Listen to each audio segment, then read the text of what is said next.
হর হর মহাদেব। জয় শ্রী অমরনাথ। যারা 2026 সালে শ্রী অমরনাথ যাত্রায় যাওয়ার পরিকল্পনা করছেন তাদের জন্য এসেছে বড় আপডেট। প্রশাসন ইতিমধ্যেই প্রস্তুতি শুরু করে দিয়েছে আর পঞ্জীকরণ প্রক্রিয়ায় হয়েছে গুরুত্বপূর্ণ এক পরিবর্তন। আজকের ভিডিওতে সেই পরিবর্তনগুলো নিয়ে আলোচনা করব। তো চলুন শুরু করি আজকের ভিডিও।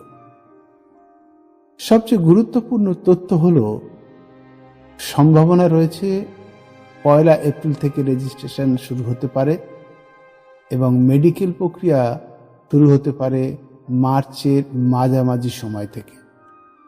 যদিও এখনো আনুষ্ঠানিকভাবে ঘোষণা করা হয়নি, তবে প্রস্তুতি শুরু করে দেওয়া বুদ্ধিমানের কাজ হবে। এবার আসি বড় পরিবর্তনের কথা। অফলাইন রেজিস্ট্রেশন করলে নিজেকে নিজের ব্যাংকের শাখায় উপস্থিত থাকতে হবে। EKYC না করলে রেজিস্ট্রেশন সম্পূর্ণ হবে না। অন্য কাউকে পাঠিয়ে রেজিস্ট্রেশন করানো যাবে না। সুতরাং আপনার রেজিস্ট্রেশন আপনাকে নিজে গিয়ে করতে হবে। আপনার নিকটবর্তী যে 4টি ব্যাংকের কথা আমি এর আগের ভিডিওতে বলেছি, যেমন Jammu Kashmir bank, Punjab national bank, yes bank এবং SBI, আপনাদের নিকটবর্তী অঞ্চলে এই 4টি ব্যাংকের কোন শাখায় অমরনাথ যাত্রা রেজিস্ট্রেশন হয় সেটা তো আপনাকে খুঁজে বের করতে হবে।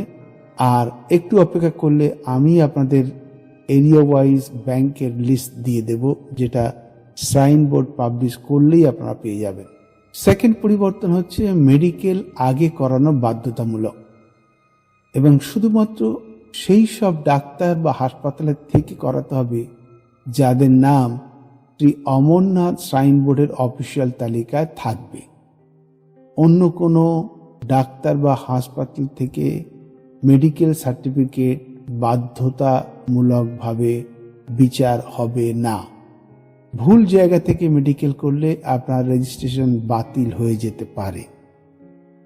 এবার একটি গুরুত্বপূর্ণ বিষয় বলে রাখি, অনেকেই পরিবার নিয়ে অমরনাথ যাত্রায় আসেন, কিন্তু সবার একই তারিখে স্লট নাও মিলতে পারে। যদি কারো 2রা জুলাই, তো কারো 3রা জুলাই, আবার কারো 7ই জুলাই স্লট মিলতে পারে। তাহলে সেক্ষেত্রে কি করবেন? সেক্ষেত্রে আগের তারিখের যাত্রীরা পরের তারিখে যাত্রীর সাথে যেতে পারবেন, কিন্তু পরের তারিখের যাত্রীরা আগের তারিখের যাত্রীদের সাথে যেতে পারবে না। আবার একবার বলে রাখি, ধরুন কারোর যাত্রার ডেট আছে 2 তারিখে, কারো 3 তারিখে, কারো 7 তারিখে আছে। 7 তারিখে যার আছে সে 2 তারিখের যাত্রায় যেতে পারবে না, কিন্তু 2 তারিখে যাদের আছে তারা 3 তারিখ বা 7 তারিখেও যেতে পারবে। তো সুতরাং এই পরিবর্তনটা খুব উল্লেখযোগ্য এবারের থেকে শুরু হচ্ছে অমরনাথ যাত্রায়। কারণ RFID কার্ড না পেলে যাত্রা সম্ভব নয়। আর RFID না পেলে নতুন করে রেজিস্ট্রেশন করতে হতে পারে, যা সময় সাপেক্ষ। অনলাইন রেজিস্ট্রেশন 1 এপ্রিল থেকে শুরু হওয়ার সম্ভাবনা রয়েছে, আর প্রতি যাত্রীর জন্য আনুমানিক 150 টাকা ফি ধার্য করা হয়েছে।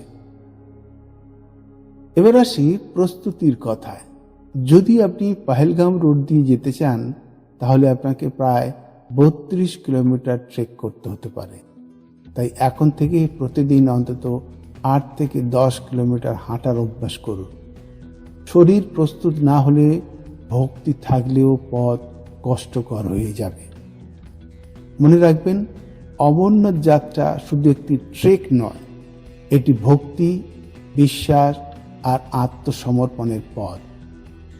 তাই সঠিক তথ্য জেনে নিন, সঠিকভাবে রেজিস্ট্রেশন করুন, সচেতনভাবে প্রস্তুতি নিন, তারপরেই রওনা দেবেন অমরনাথ যাত্রার উদ্দেশ্যে। আরও বিশদ জানতে আমাদের চ্যানেলটিকে সাবস্ক্রাইব করে রাখুন। এইরকমভাবে আরও অনেক গুরুত্বপূর্ণ তথ্য আপনি প্রায় প্রতিদিন পেতে পারেন। বেল আইকনটি অন করে রাখবেন।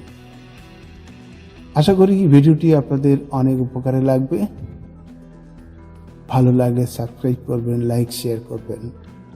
হর হর মহাদেব, জয় শ্রী অমরনাথ।